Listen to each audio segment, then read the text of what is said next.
তোর শ্বশুর বাড়িতে এসে আমি নিজেও ফেসে গেলাম। আমি কি তোকে একবারও বলছিলাম যে আমার সাথে আমার শ্বশুর বাড়িতে আয়? তুই শ্বশুর বাড়িতে একা একা এসে না জানি কত মজা, সেজন্যই তো আমি আসি। তুই কেন এসেছিস সেটা আমি খুব ভালো করে জানি। আমি না তোকে সেভ করতে আসছি, ওকে? আসল ঘটনা হচ্ছে তুই এখানে রিয়ার জন্য আসছিস। তোর মুখ কিছু না বললো তোর চোখ কিন্তু অনেক কথা বলে। তুই আমার ভাই হয়ে আমার চোখের ভাষাটা বুঝতে পারিস। বিয়ে আমার মনের মানুষ হয়ে সে আমার চোখের ভাষা বুঝতে পারে। তুই সরাসরি বললে সেটা খুব বেশি পছন্দ করে।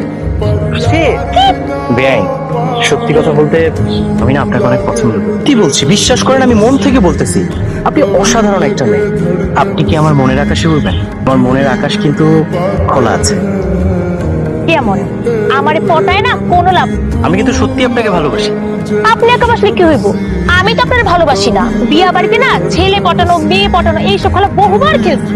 আরে না না বেআই, আমি কিন্তু কোনো খেলা খেলতেছি না, আমি সত্যি। তারা কি তো ভালোই জানেন, কিন্তু আপনার কথায় না আমি পড়তাছি না, বুঝছেন? যে আপনি আমাকে ভালোবাসেন।